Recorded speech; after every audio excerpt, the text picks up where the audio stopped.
Yo, what's up? Welcome to the Sports Chop Shop. I'm your man, Big Game James, and alongside of me is the musicologist, A. Reed. Yes, sir. What's up? Yes, sir. What's up, Reed? Chilling on it, baby. How you feeling? How you Man, feeling? I'm good. Hey, and a lot of y'all, if you tune in, you might wonder why I always say musicologist. And it's because my man A. Reed puts it down, man. Y'all really need to go on the Apple Music and look up musicologist and check him out, man. I'm telling y'all play that vacation, it'll get stuck on rotation in your car, dog. That one, that's on fire.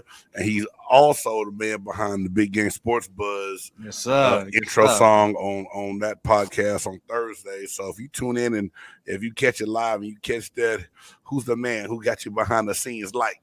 Yeah. Motherfucker say hike is Big Game. That's A. Reed. So he the music. That was good, man. He always, he dropped that thing. He's very talented, multi-talented. He doesn't just like to talk sports. He spits lyrics also. Hey man, Reed, I wish I was a musician sometime, dog. I ain't gonna even lie to you. I mean, anybody can do it. Anybody can do it, but well, the way it is now. I love the brothers. Well, yeah, nowadays, the way it is now, music. You give me I lay about 20 tracks on top of each other and auto tunes and a cool beat. You probably right. Yeah. But shoot, it's been in my blood, man, since I was a kid. So that's but that's also. But you're a real artist, man. You can hear it in your music when it comes out, and that's why I always say musicologists. I always want to hit it up, and y'all best believe when I can get that download on, we're gonna be playing songs on the show because Reed puts it down. Dog. It's a truly beautiful thing. And as you can see, we both came in fitted with our hats on, right? Y'all know Reed is that super Bengals fan, and I love my Buccaneers since they the ones that made my dream come true. I tell everybody that. They said, "Man, when you become a Buccaneers fan?" I said, "When they made my dream of playing in the NFL come true, I became a Buccaneers fan, and I took it back to old Buccaneer Bruce here." I love it. I don't care, man. Everybody can hate, but I love it. Yeah, I can't wait till they bring them creamsicles back. We got to wait a year for it, but it's gonna be lovely. Hey, but speaking of Buccaneers, yesterday, and Reed, you know what I'm about to say, but I just want to know what you were doing and what your reaction was in here, because my phone vibrated, and then because I got the ESPN alert for when Tampa Bay does something, it goes did. So I knew it was like breaking news, and I was like, I only got the alert set for the Buccaneers. I'm like, what the hell going on? And I said, Tom Brady re-signs with coming out of retirement. Signing with Bucks or staying with Bucks, whatever it said. And it was just like the little print on my phone. So now I'm unlocking it, scrolling, moving open, and I'm checking I'm like, man, that's some bull. Somebody lying, somebody that's playing with me, they send a text. And dog, you gotta know my phone start blowing up, vibrating, text messages, calls from some people in Tampa just going off the chain, man. I was on my patio just, chilling, listening to some music, smoking a cigar and drinking a little bit of that brown that I like. And they say, boom. I'm like, Tom Brady back. Everything started going crazy, man. What were you doing yesterday when that news came out? Man, I was actually busy at the house, man, watching TV and taking care of some stuff. Okay. Cleaning up and around, and then just so happened, that popped up on my phone, and I just so happened to look at it, and there it was, wide as hell, right there. Tom Brady unretires, coming back to play for Tampa Bay. My reaction was why? For what? Right. For what reason? But I mean, that's the competitor in this guy, man. That's the competitor in him. I think he didn't want to go out like he did last season. You can tell he's a guy that he wants to go out on top. As best as he can, he wants to go out on top. But my thing is, it's like, bro, what else do you have to prove? Right. There's nothing. You're right. There's nothing that Tom Brady has to prove to any of us, right? Nothing. We know who you are. We know what you've accomplished. You have more Super Bowl wins than any other active player or retired player in the league, right? What is it that you're really trying to prove from doing this?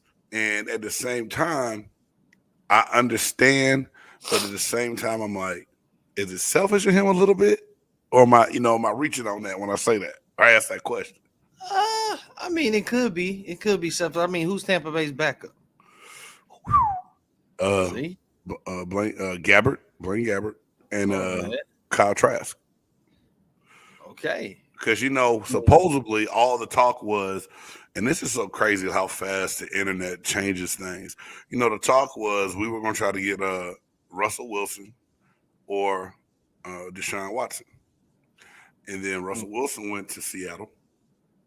And left Seattle, my bad, went to Denver. And then next thing you know, it's like, oh, well, it's Deshaun Watson. Then all of a sudden, like, Brady to me is like the left hook. Like, nobody saw it coming. Like, it was jab, jab, jab, free agency, left hook. But I don't think anybody saw that one. But, a lot of people say that they never thought he would really. Well, I will say this. I know one of our colleagues that's not here tonight, Jay Stoggs, said the whole time he never thought Tom Brady was done. I'm like, nah, Stoggs, he's done. And Stoggs did say the whole time he never thought he was done. But at the same time, I did a small piece that I released on the YouTube channel, like Tom Brady comes back. Is that a good or a bad thing? And the reason I asked that question, and I want to get your take on it, man, just being a football fan, at what point in time, as an organization, you need to move on and start preparing for the future. Now, I'm going to say what I'm going to say, but I don't want anybody to misunderstand that I understand the greatness of Tom Brady, and it's great to have him back. Don't get that part twisted before I say this. Right. But at the same time, at one part, you're trying to build for your future. You need to get ready to move on, right? You need to see what you got and see how you can put these pieces in place. But at the same time, Tom Brady coming back, he slows that down. Exactly. You look at a number of teams that's kind of had to deal with this kind of stuff in recent years. You see Pittsburgh, time for Big Ben to go. You're looking at the rumblings over there with the 49ers, what they're going to do with Jimmy G. And Trey Lance. You hear all of that talking. It's Trey's time, and this and that and third. Even just recently, even the Green Bay Packers, not knowing what the hell they was going to do. Man. So, I mean, this kind of stuff, I mean, you welcome them back because they're such a staple into the league of what they've done. So you're not going to necessarily argue them, on what they're doing, coming back and playing in the league again. At the same time, though, at some point, you got to start going towards the future. You have to start moving in another direction. Right. It's not to take anything away from Brady because, like I said, he's shown and proven exactly who he is. He's a GOAT. Right. He's the man. Yeah. But I just said, like, who do they have after that? They don't have nobody. They Tampa Bay hasn't set up anything to have a backup that's willing enough to come there. The next person in line, they don't have that set just yet. So I can understand Brady coming back, for whatever reason. But I mean, at this point in time, Tampa might want to look at drafting somebody. And that's key because, well, what scares me is you draft Trask in the second round of last year's draft. Yet, I don't even think he was active that many games where he was making a game day roster. He was like the third emergency quarterback. Mm-hmm. So what is it that he's lacking or missing to where here it is, I spent a second round pick on you where I know my secondary might be getting old in spots and in my offensive line. And, because I can't, Ali Moppet, we still can't get over to, get past the fact that he retired. After only 7 years and making his first Pro Bowl this past year, he decided to call it quits. Now we got Jensen signing back our center. I think Carlton Davis, our DB. I know, boy. Our DB, Carlton Davis, he's coming back. They said today on the ticker. So we got people that's willing to take some pay cuts to come back because they believe, hey, if our quarterback is back, we're gonna sacrifice a little bit of bread because we think that we were just a game and some injuries away from getting back to that Super Bowl. And I had the argument today. I was like, hey, man, don't get it twisted. We were in that Rams game. Yeah, we fell behind early. We made a comeback, and then we gave up a big play, and they went on to win the Super Bowl, right? So we really weren't that far away from getting to the NFC Championship game, which I think we would have handled the 49ers, and then getting to that Super Bowl. It's all hindsight, but at the same time, I think Brady was just like, yo, it was too close for me not to go back. I'm gonna go back because there was still never no real formal press conference, man. Announcement. There was no big retirement announcement.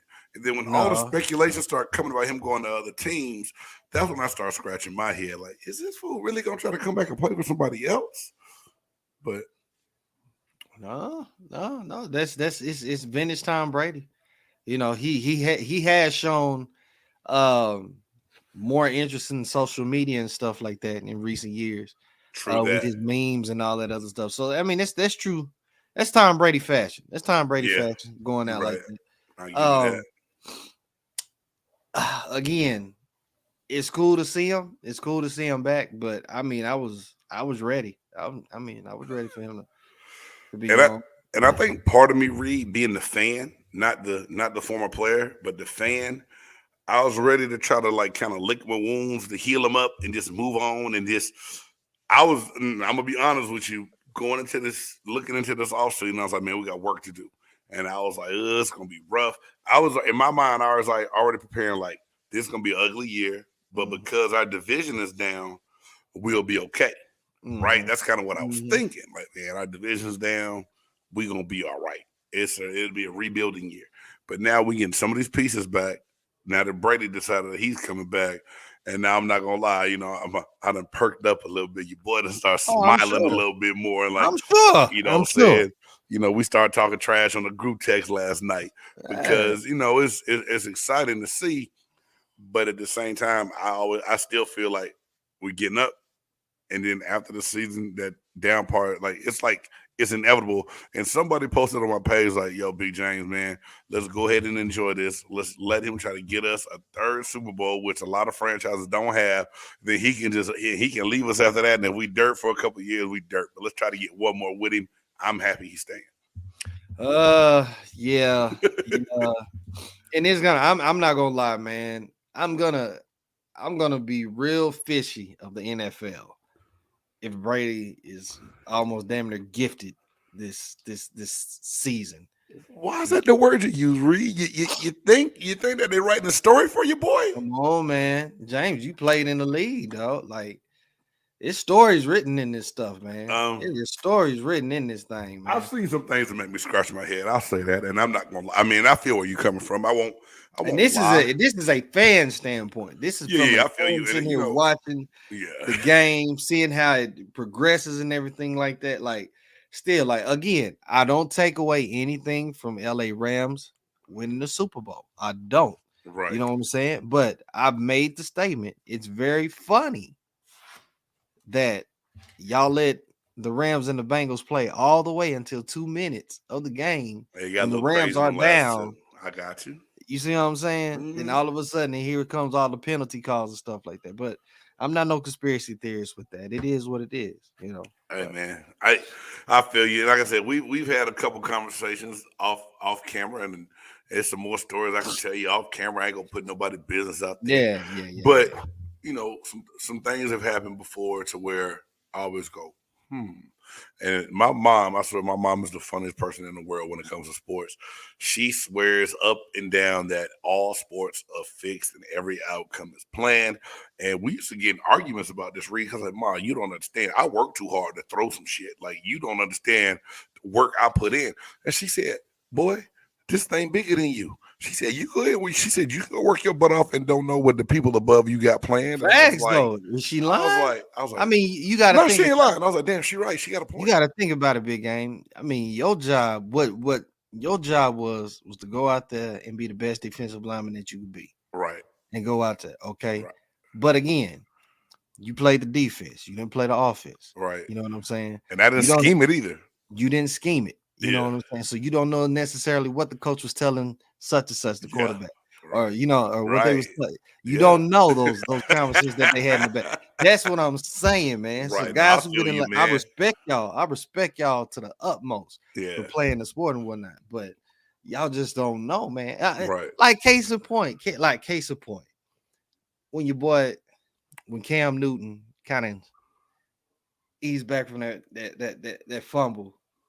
You know, when they was in that Denver Super Bowl? That Denver Super Bowl. Yeah, and Cam ain't been the same since, man. Like, hey, man, and I know we talking about Brady, and Brady's Brady, and Jay Styles and I gonna get more into that whole conversation on him on Thursday, man. But Cam Newton, He finally got a shot back in his own stomping grounds of Carolina. I liked it. Came out with the big "I'm back." Had a decent I game. loved I think it was against Arizona. And so here, did you think at that point in time, okay, Cam is back. Cam go do some decent things? Oh, I was hoping that was the beginning. I felt like that's what was at first. I think Carolina never should have let him go. They never should have let him walk. You know well, the whole coaching thing was about to happen. It was a whole lot of big whoop in Carolina at that time, man, to where I understand it, don't agree with it, understand it. But this is a question I pose to you, bro. Do you think Cam can ever come back to being a number one, or is it time for Cam to grab the clipboard and be a backup for somebody? Cam can still be a number one for somebody. Really? It's not a long list. It's not a long list of teams. It wouldn't be a long list of teams. It'd have to be a team that's looking, so I guess you can say, quote unquote, bridge the gap. Oh, so to speak. You know what I'm saying? Yeah, to kind of hold it over until like how Teddy B has been, for a couple. Did you hear about Teddy B about to go down to Miami to be a backup for Tua? Heard that. You see what I'm saying? Yeah. You see what I'm saying? He was a bridge guy for a couple of places, and now he's shipped off as a backup. So same thing for Cam. I can see Cam. You know what I'm saying? Like, why not go to New Orleans? You know what I'm saying, for the time being. See, I'm glad you. That's when I asked you the question in my mind. I'm thinking, where though? I'm trying to find the good fit for Cam. Like, who has something that he needs to go somewhere that's one, your coach is going to be a balanced coach or even a run dominant coach, to where he doesn't have to go make all the plays with his arm. And then we all know this in Carolina when McCaffrey got hurt last year, and now you trying to throw the ball all over the place. Didn't have the protection. Still got young wide receivers. Yo, they made it hard on themselves. And Cam came in and looked like he'd be the answer early, and then just went back to Bam. And then Matt Rule starting to do the quarterback rotation thing with them. It's like, come on, man. Either you're going to go with him or you're not. This quarterback rotation shit does not work in the NFL. I don't care what you say. This is not college. You can't have packages for quarterbacks. I just don't believe it. I believe in rhythm. I believe your team gets in a different kind of, gel and camaraderie and, get that mojo going, as they say, to where you can never get a rhythm if you keep bringing the quarterback in and out of the game in the league, man. You gotta, he's got to go somewhere where a team can, like I said, they can bridge it, but they can still have a decent season. Maybe the Saints. So you said New Orleans. You know what I'm saying? Maybe Indy. You know what I'm saying? But Indy got all those pieces around, so he might be, all right over there. And they got a good running game. They got a good running game in Indianapolis. So yeah. Maybe Seattle or something like for the time, because they don't have a QB now. You know what I'm saying? But it has to be a team, you know what I'm saying? One of them to shit. Go to the Jets. But we know, they just drafted the Wilson not coming out the field in New York, and they just went and got a receiver for him. So that's not really a place to go. It's not gonna be a competition. They can tell him it's not that. Wilson's your starter in New York, bro. You know what I'm saying? Like, you're right. Now, New Orleans, Seattle needs a quarterback. New Orleans needs a quarterback. Well, both of those places are riddled by injuries on the offensive line. So here it is, you putting Cam back in the situation where he got to run for his life and not gonna get well protected. And I don't give a damn who you are. You can't play if nobody's blocking. But the narrative is different for Cam Newton not getting blocked for than other folks. You know what I'm saying? It's always been so different. I want him to have a chance, hopefully, to go somewhere. But at the same time, Tom Brady is kind of, he jumped in and flicked them dominoes, and now they start falling all kind of different places of what's going to be next for what quarterback. Because, I'd said even, and people thought I was crazy, that maybe the Buccaneers should have tried to go holler at Mitchell Trubisky as well, but just to be competition in the holdover, like a gap quarterback. And now he just signed a 2-year deal with the Pittsburgh Steelers. Yeah, and then you see what they're doing. They're bridging the gap. Yeah, you just had Big Ben. You don't have faith in Mason Rudolph. You don't have faith in Dwayne Haskins. So bringing a guy who's had some experience and a little bit of success. He got Chicago to the playoffs 2 years in a row. A little bit of success. A little bit of success. You know what I'm saying? Under Mike Tomlin, he could probably do something of that. I'm not expecting Pittsburgh to make drastic changes, but they got something in the quarterback. With Najee Harris running the ball, man, it makes life a little bit easier. Just a Mitchell Trubisky. And I believe they will let him quarterback the way he needs a quarterback. I think they'll let him run around. He's not a pocket passer, dude.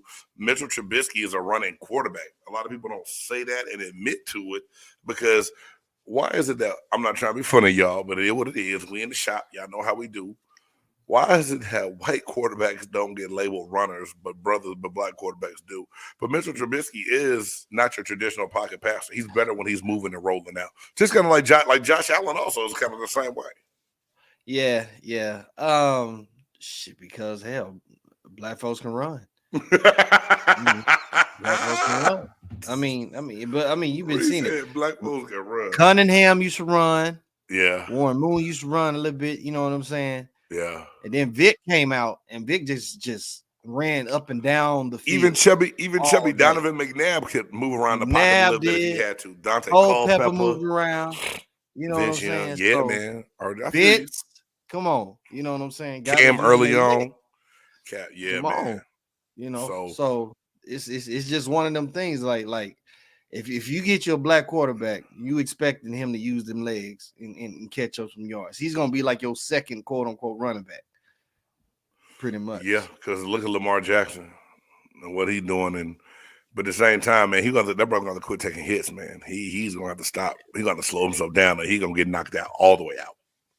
Yeah. So and so we're keeping this thing moving and. Hey, y'all, it's a big NFL theme, it seems like, in the shop today because so much is going on in the NFL with, the day is the day they can start negotiating the contracts before that new calendar year starts and everything else, man. A lot of different things going on. But, the Cleveland Browns have given Baker Mayfield permission to seek a trade. And now I heard they are pursuing DeShaun Watson. But they also told Landry that he could go seek a trade if he wanted to also. They just pulled Amari Cooper in. Do you see that being a place where DeShaun Watson would want to go and could fit in? Hell no. Not just now, but hell no, Reed? No, he wouldn't want to go to Cleveland. He wouldn't want to. I feel you. He wouldn't want to. If I was DeShaun, and if I knew at this point in time that I could possibly get picked up, I'd be telling my agent, holla at Indy. Holla at Indianapolis right now. You think that's the best fit for him right now? Shit. Okay. That'd be perfect. That'd be a perfect fit right now for him. Yeah. And they can compete in that Tennessee's window's gonna close soon, huh? So you think the Colts will be competing in that conference soon? Bringing that division? Watson. I don't know why I keep saying conference. DeShaun Watson, he's gonna change a lot of things. Now, like I said, I was high on DeShaun Watson, thinking that the Buccaneers might have a chance. And then when Brady signs back, you're like, well, that's out the window. I ain't even got to worry about that no more. Then I kept hearing New Orleans, but for me, I was like, what's in New Orleans for DeShaun Watson? He doesn't have, many high-profile receivers because was it Thomas or Jenkins, the receiver that was hurt last year? Thomas was hurt and banged up. Mm-hmm. Not really right. There's a lot going on there. I just don't see where I think DeShaun Watson wants to go somewhere where he can compete right away. I don't think he wants to go anywhere where the rebuild is in place. That's why a lot of people said, "Oh, he's gonna end up in Seattle." I'm like, man, Seattle's dismantling and rebuilding. They can call it what they want to. I said, I don't see him wanting to go to Seattle. Some people say the Carolina Panthers want him. They just traded for Sam Darnold. You got to trade you got to make another trade for another quarterback and mess over more draft picks and money. I don't know. I don't see it. I don't see Carolina being the fit for him. Maybe not. And a lot of people said that the 49ers, they would trade Lance and Jimmy G, but I kept hearing Jimmy G was going to go to Indianapolis. I heard that was going to be the spot. That too. But that was before the legal trouble kind of cleared for DeShaun Watson. So, last Friday when that verdict came out from the grand jury down in Harris County in Houston, Texas, like I said, it kind of rewrote the whole script of what was going on and what was going to happen. So, it did. I'm kind of scratching my head now, like, yo, I just don't even know what's gonna happen with him. It's so many dominoes and things that's gonna take place, man. And I don't know, but what you see from that Houston Texans organization, they've turned out to be the new age Browns, if you want to call it. Woo! Boy, I see it, Reed. You see what I'm saying? They turn out to be like the new age Browns. And I remember, and no disrespect to them, to the Cleveland Browns, but man, they was that team that people was just going over there to just get that paycheck. They knew they wasn't going to win over there. They was just getting their paycheck. Maybe it was the last of their football careers. They couldn't get on no other get squad. It before that, but get it before it was over, huh? Get it before it's over. Yeah, it looks like how bad the mismanagement and everything like that. It's like people are just going to Houston just for that paycheck. They don't really want to stay there, but they'll go over there and just to play football. You know what I'm saying? Mark Ingram went down. I mean, just to play football. You know what I'm saying? Yeah, because he needed a job. He did go to Houston when he left Baltimore, didn't he? Yeah. So I mean, it and then to see how the organization treated their star player. Because I don't care what anybody says. I really think the Houston Texans really pulled that, you know what I'm saying, as a example or however you want to call it. Hey, we in the shop, Reed. Let's talk about it, bro. Let's call it what it is. They did self-sabotage. They came up with a story because DeShaun Watson said he was unhappy when D-Hop got traded. And once that happened, they didn't go get him any other weapons. He came out and said, I want out. I don't want to play with this organization no more. All of a sudden, the attorney who lives around the corner from the owner drums up. Oh, I have clients that are pressing charges against DeShaun Watson for sexual misconduct and sexual at massage parlors. And I'm just like, this don't seem right. This out of nowhere. Knowing they paying girls to say that, and again, it don't sound right. If I'm the franchise, listen, and understand this, man. I understand some of these guys have gotten into trouble. Ben Roethlisberger, and some other guys, Yeah, they swept that under the rug real quick, right? Swept that under the rug quick. But this is my thing, man. If I am the star player, if I'm the franchise, if I'm the quarterback, right, of a team, right, a National Football League to NFL squad. Yeah. Do you really think that I'm gonna have any issue of getting any kind of service or whatever from a female? I ain't got to go pay for it. I don't have to pay for it. I'm turning it away. You have to understand. They know these women. Everybody and their mama know who DeShaun Watson is. Yes, there's no secret. There's no secret. It ain't no secret.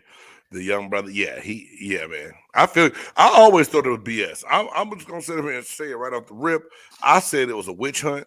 I said it was self-sabotage. That you would rather lose games, smear campaign. Yeah, make him look like mud. Because you knew once the charges came out and the investigation had to take place, then the NFL would do their due diligence.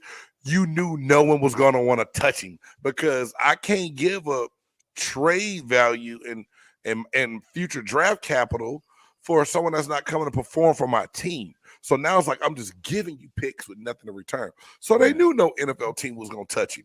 I think they thought they could smear his name a little bit and then get things worked out where he wanted to stay, and then realize that they created too much of a shit show and it was over. The marriage was over.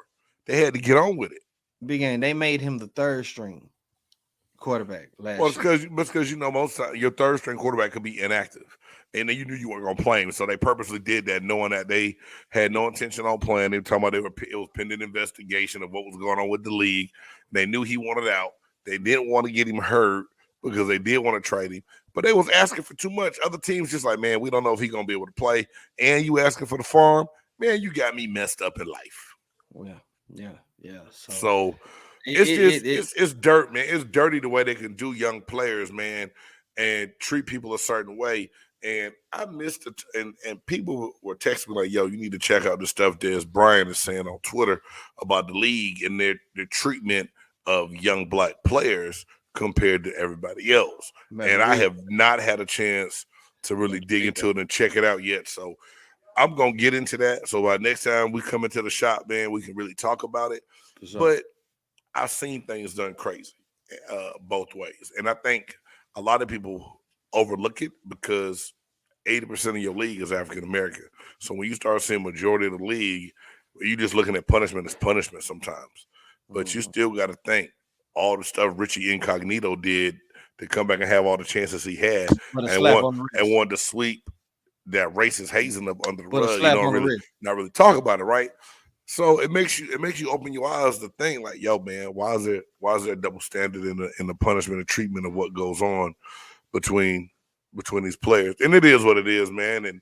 And most owners or the NFL commissioner will come out and say it's not like that everyone's treated the same. And no, it's not, because if everybody was treated the same, Colin Kaepernick would have a job right now. As much as I love NFL, as much as I love the sport, just in recent years, I can say that I haven't agreed with everything that it's been about. Right. That shield has been tarnished by some folks in the league, commissioners and coaches and players, owners. Like, it's been tarnished. It's not the same league that I grew up on watching. And you know what I'm different. saying? Yeah. It's very different. So think about it, Reed. Think about it. We talked about it a little bit last week. We talked about Calvin Ridley being stupid and doing dumb stuff, right? Yeah. But at the same time, there's guys that have beat up women, raped women, that's back in the league. Calvin Ridley, now it was stupid. And truth came out. It was more than $1,500. He lied about that, dog. They got a marker for what he bet. It was almost up to $36,000, I think somebody said. But so, like we said, if they think you're gonna do more damage to the shield and their brand, the punishment is gonna be more severe. And it's not right, but it happened like that. Yeah.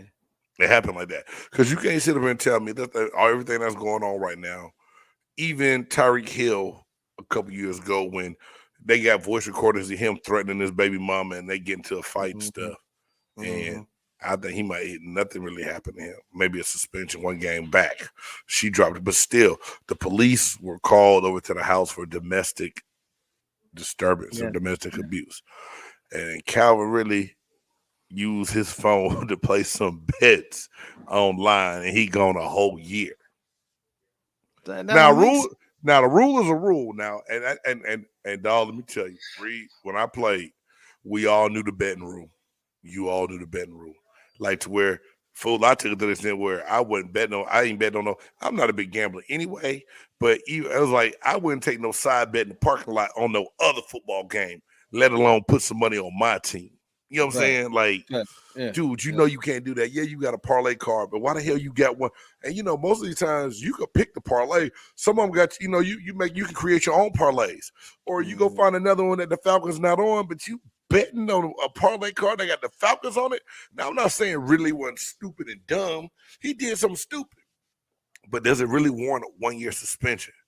To whereas, like we said, Ben Roethlisberger had 2 different sexual assault charges against him.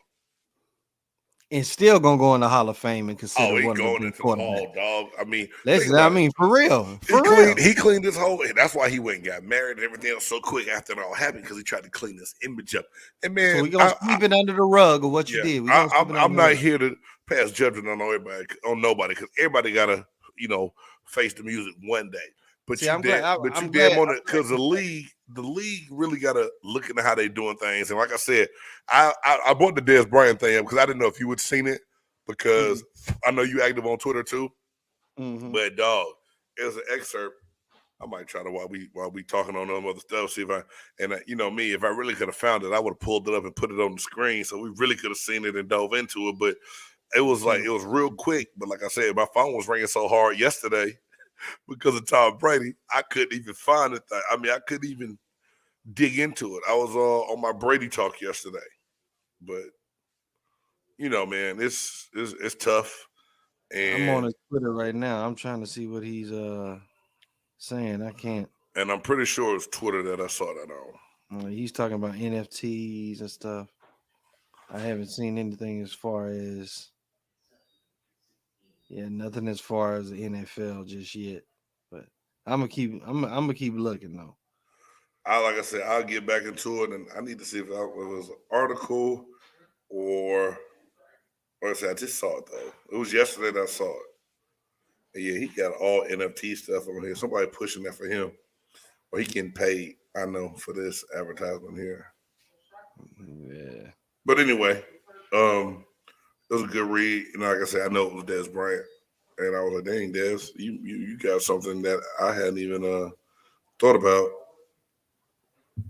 But anyway, man, we'll find it. We'll touch back on it later. Yeah. Now, I really wish Jay Styles was on here tonight. But them Dallas Cowboys, dog. And we always talk about different things that the Cowboys say, do, or whatever else. So here it is. Cowboys are making moves that got us scratching our heads. And we already talked about the Amari Cooper being gone. They number one receiver. They traded him to Cleveland. And essentially everybody said they got nothing for it. They got nothing back. It was what do you remember what it was, man? Round pick or something like that. You didn't get nothing back. And then what do you think about the Michael Gallup signing? Dumb. So what was it 5 years, $65 million? Why give him that much? And he was hurt last year. Now I believe, like I said, I believe Gallup is a good young receiver, but you could have got away with tagging him this year and then making him prove that he earned that money to get it next year. I was talking to a Cowboys fan today. What they say? How they break it down? And for the record, while we on the show, I want y'all to know. Yeah, I stay in DFW. Yeah, I'm a Bengals fan, but I do support the Cowboys. My man T, he's a big Cowboys fan. Love him to death. So I support the Cowboys. I want to see them do good. But this is where Dallas does the dumb stuff and always sets themselves back.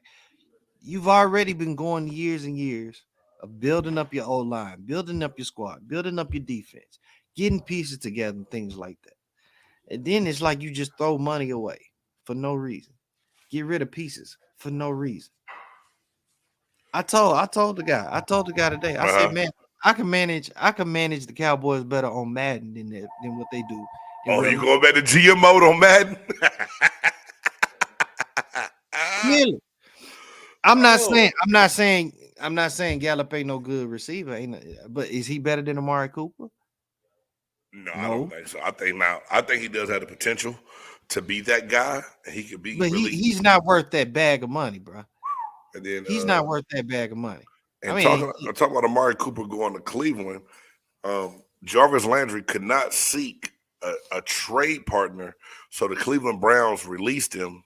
And they saving $15 million towards their salary cap by doing so. So here it is: the Cleveland Browns release Jarvis Landry and get nothing for him. And the Cowboys didn't even think to try to pull Landry. I would have tried to put Landry in the trade, like a straight up swap. Almost. Don't you think Landry could come in and be? Well, where do you value Jarvis Landry compared to Michael Gallup? I guess it's the question I got to ask you. I mean, I would value him higher than Gallup. I would too. 5-time Pro Bowl wide receiver. Landry's a 5-time Pro Bowl wide receiver. Now that Landry's gone, I expect the Rams to holler at him. Oh, I expect the Rams to holler at him. But hold on, Reed. Hold on. How the Rams gonna finagle that, dog? Because you got Cooper Kupp. Odell, he got the ACL. He's gonna be out. But you got your boy who got hurt, Marcus, the dude from USC, Robert Woods, right? Yeah. He got hurt last year. Damn, Landry might be a good land, man. 4 wide set. Wow.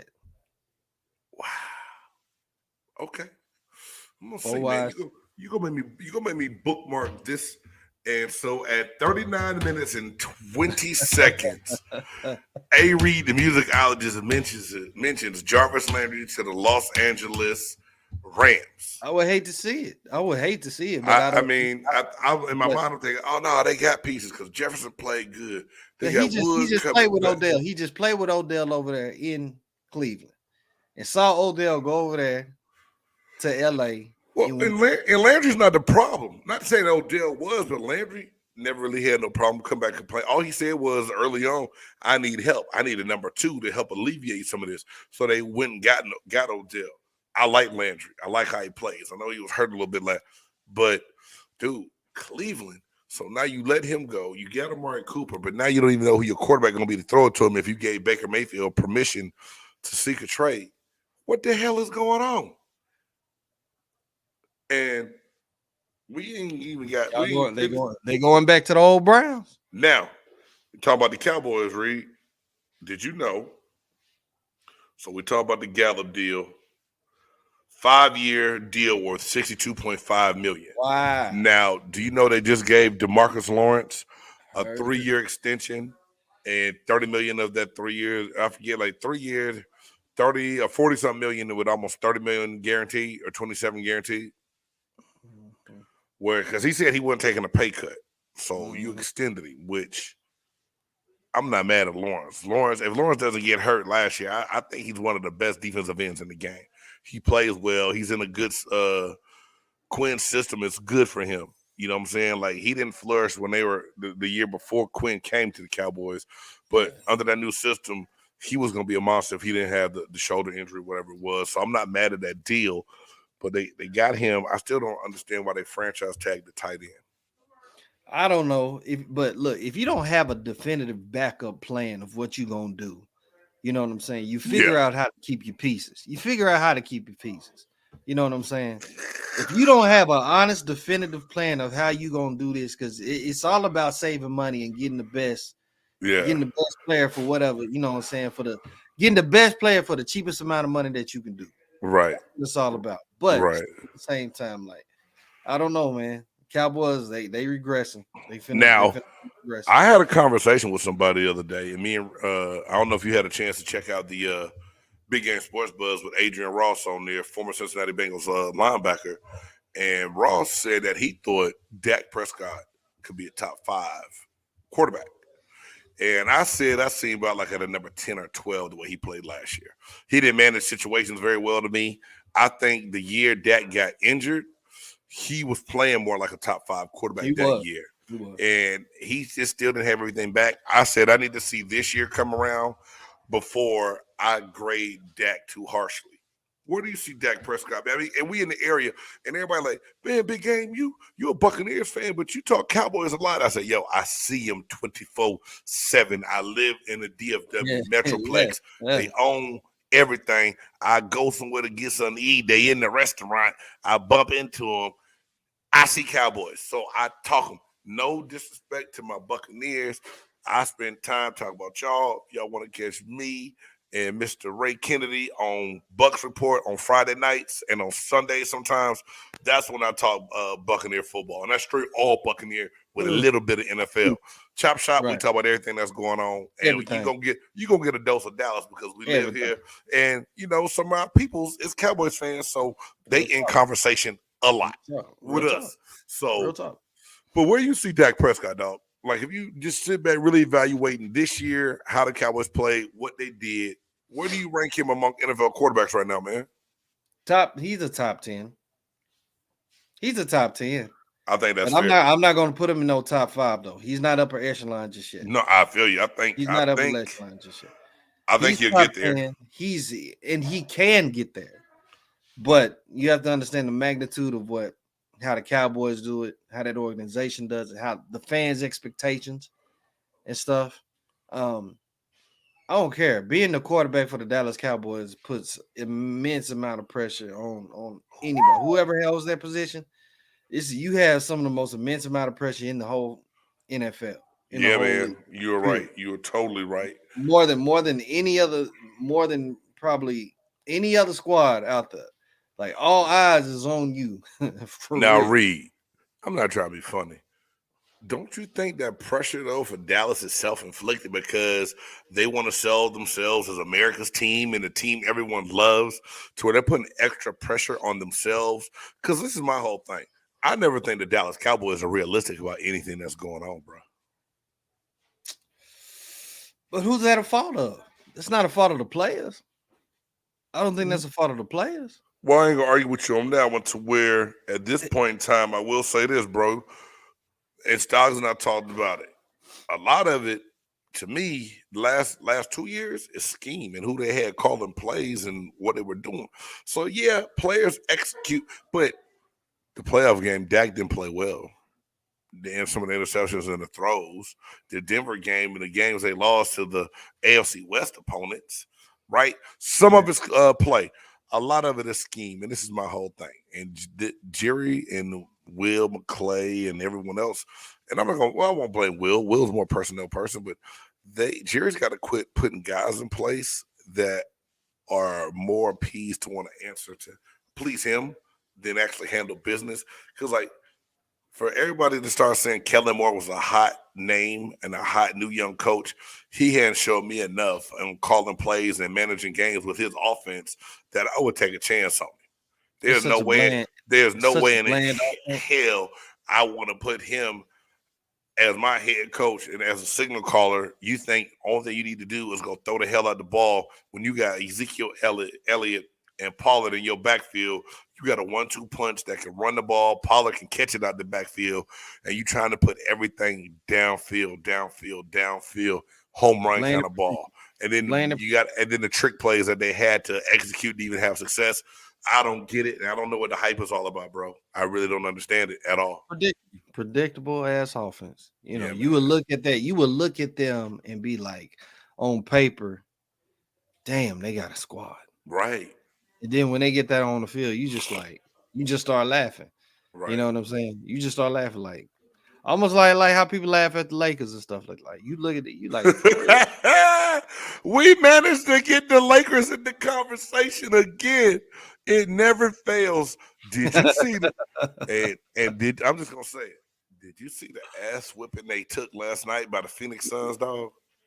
Boy. Now everybody keeps saying, boy, and see, to me, sometimes Laker fans are as delusional as Cowboys fans. Hey man, they just wait until the playoffs when everybody healthy, and then they gonna make might that not even run. Make the playoffs. Let's just keep it shit 100. Y'all might not even make the playoffs. Oh, period. Shoot. Okay, and then number two, what the hell y'all gonna do? Because after you got LeBron, who's, I'm sorry, he's like my age or probably like a year older. Like he can't put up 50 points like that, like on a regular basis. The thing is, dog, they got a brittle AD who's supposed to be your number 2 guy. Yo, man, Reed.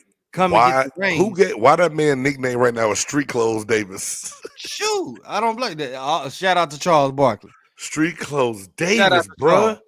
Hey, this is my thing, and I tell everybody, man, LeBron James is a hell of a basketball player. I'm not gonna slight LeBron at all and what he's capable of doing, but at this point in his career, he's been asked to do too much. And dog, when he drove to the basket the other night against Houston, could finish the layup and kicks it out for Carmelo Anthony to take the last shot. Now, LeBron has always, now, I'm not surprised he passed the ball because LeBron will pass the ball out in situations. But, dude, you 6'8", 250 pounds.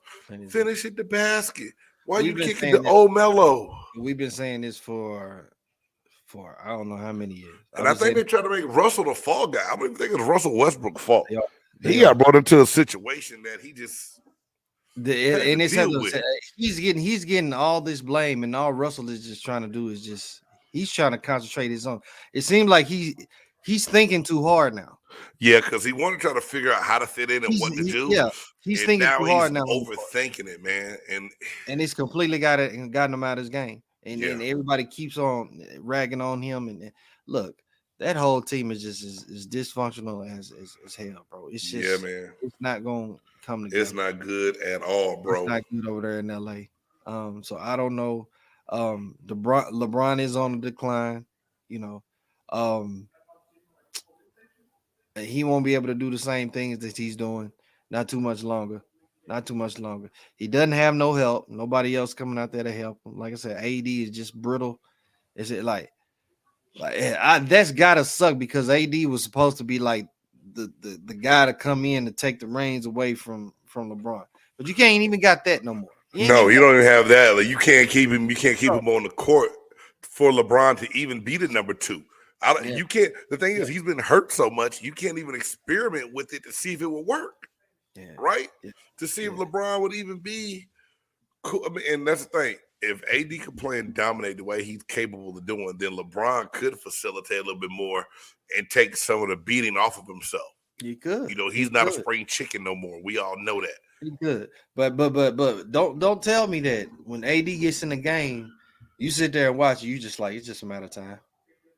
No, you're right. I think everyone thinks like that now. I never believe, oh yeah, he about to dominate. It's gonna be good. It's like something about to happen, dog. Yeah. Anytime he's playing, I'm expecting. I'm expecting, to see him wince up. It's like, his ankle.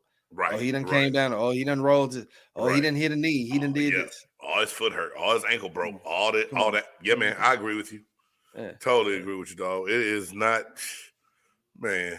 It's frustrating, and it's just disheartening. And like I tell everybody all the time, I married into a Lakers family. They die hard, purple and gold, till the day they die. And boy, they hating life right now because you 2 years removed from winning the championship.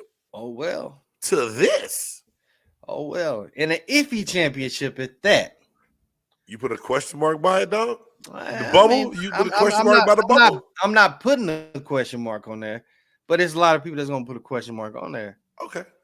I mean, hell, they did. Shout out to my boy Grill, but shoot, like he said, man, he said they won it in a 24-hour fitness gym. I don't care where they played it, they still had to win.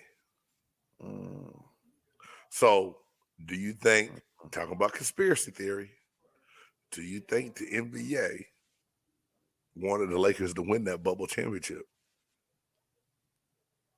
Yeah. Really? So you think it was scripted for LA to win that because AD got there and get LeBron another title? And look, they'll do whatever they can to get LeBron to that Jordan status or to that GOAT status. They'll do whatever.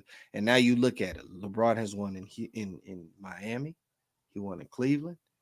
And to solidify it, now he's won in LA. You see what I'm saying? 3 championships, 3 different squads. And they had to make it happen.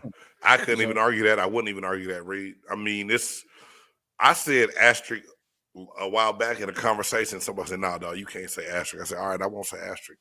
I'll think it though." But it has to be. It has to be some asterisk somewhere. Let's if you really want to talk, was Cleveland really gonna come back 3-1 against Golden State like that? After Golden State have been playing all them times and thrashing folk. And Draymond Green just so happens to get suspended for one game. Then LeBron wins it. Cleveland, this is for you. This is for you. Yeah, it was story. Can't look, he left Cleveland. He played Cleveland for 7-8 seasons. Left, went to Miami, got 2 over there, came back to Cleveland to right the wrong. And as soon as he got it, he's done. Leaves again. Goes to LA. Everything ain't working. Just it ain't little Hollywoodish. Like in LA. Little Hollywoodish. And here come the COVID and all that other stuff. Let's do the bubble and all. Okay. They're in the bubble. Go ahead. Just give it to them. Just give it to them. I ain't no conspiracy, but shit, I'm watching the same thing that everybody else is watching. Ooh. Yeah, you are. You know, it, bro. To me, and I'll say before this past one, because Giannis and them Bucks, they played their asses off. Yeah. This past season, playoff, they played their asses off, and especially when they played Phoenix in that finals.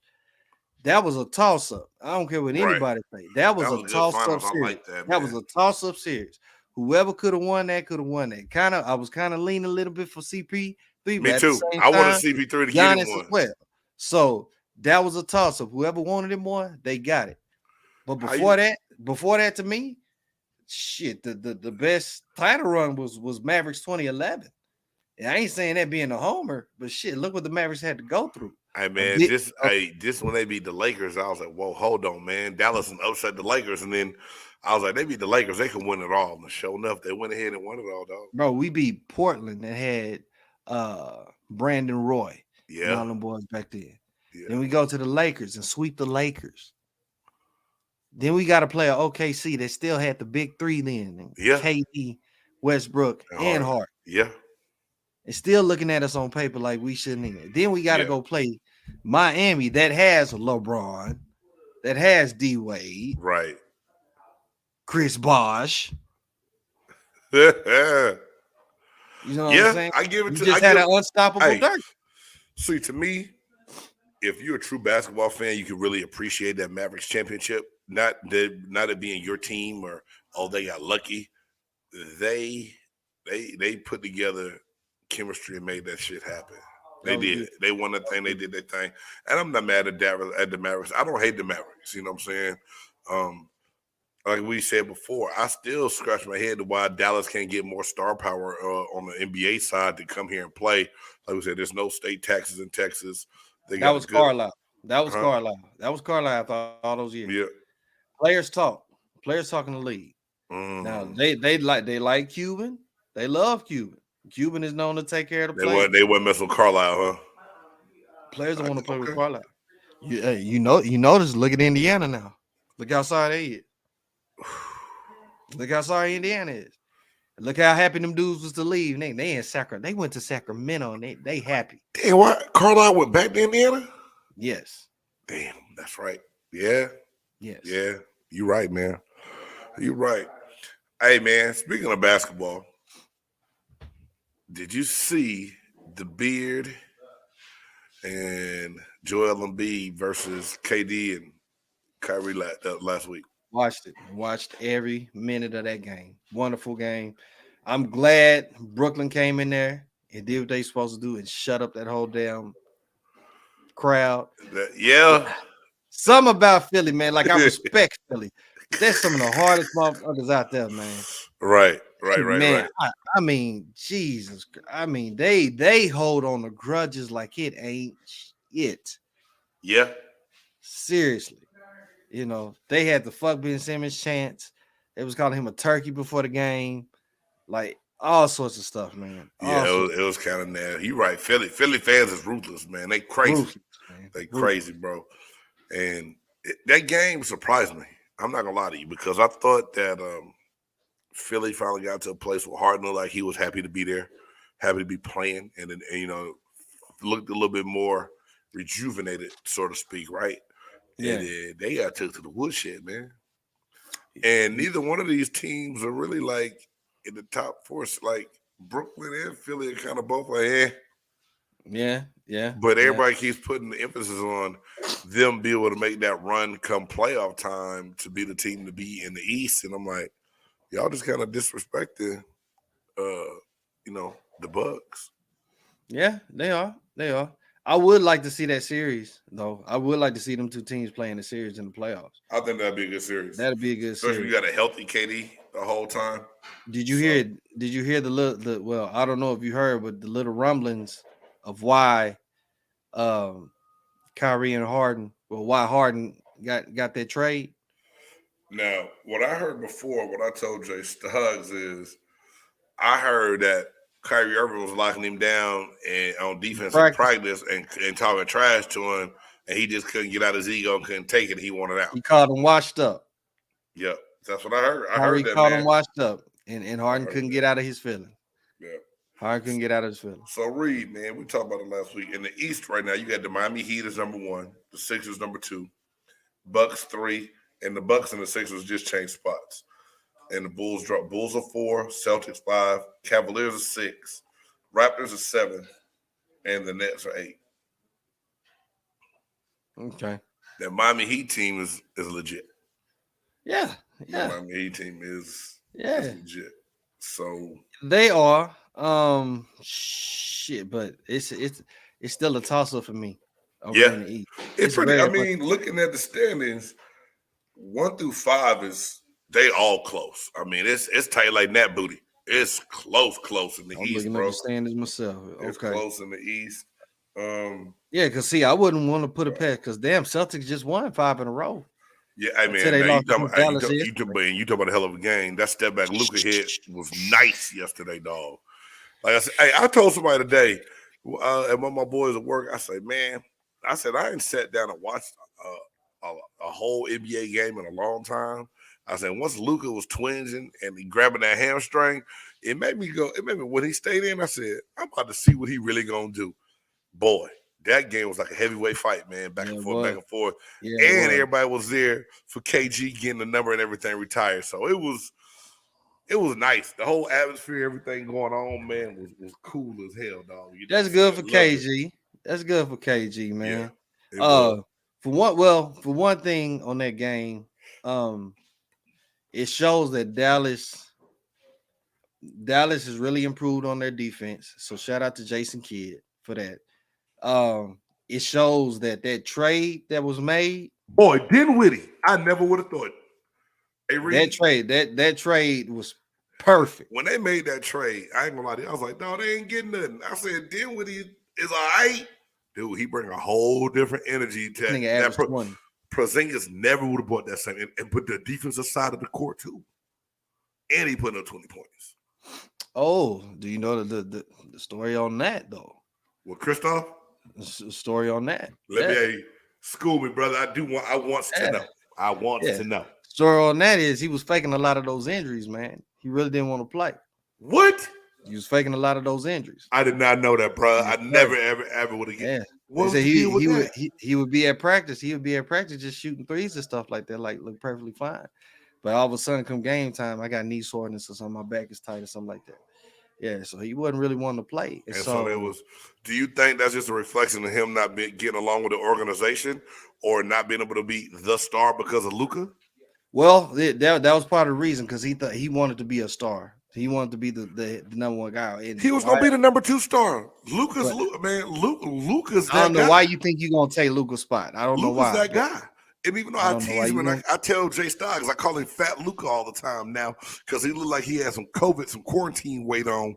But Luka's that guy, man. Like Luka, he's still learning to put some other pieces together, but Luka's that guy, man. And it's hard to replace that or replicate that. And, you know, I'm working on talking up with Smitty. I really think, I was talking to somebody the other day, you know, the Hawks made the pick for Dallas, and Dallas made the pick for the Hawks. They got trade. We got Luka. We made the trade so everybody could have who they wanted. And in my mind, I'm like, we never really thought that Luka could be our guy in Atlanta. I mean, I know Mavericks fans are happy that. I mean, if you made that trade right now, it's a very different conversation. We're way more competitive in the East with Luka. Yeah. I think. Yeah, you are. But you are. And it wouldn't have been bad. It wouldn't have been bad to have Trey down here. It wouldn't have been bad because Drake can still do. Now, don't get it wrong. I tell everybody, I love Ice Trey. I love Ice Trey. You got to understand. He got to get better. When you have once in a lifetime talent like that, a la Dirk, you know, a la Luka. Once you have once in a lifetime, you have to coddle that. You have to, you know what I'm saying. You have to make that comfortable. Yeah. You have to do whatever you have to do. So peace KP, man. Shit, they said Nico and them boys put that package together, gave it to Cube, and Cube said, "Let's go." Right. I mean, Cube was with it. Cube was with it.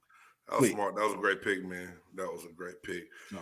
Damn, dog. Another hour is come and gone in the shop, man. I can't believe how fast we ran down through that, bro.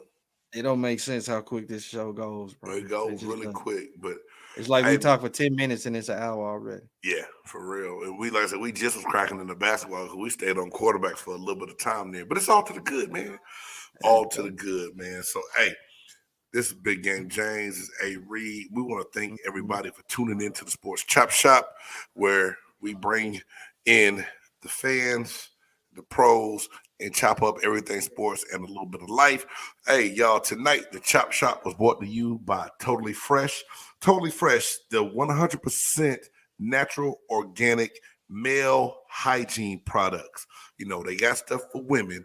Now we got to think about this stuff for men.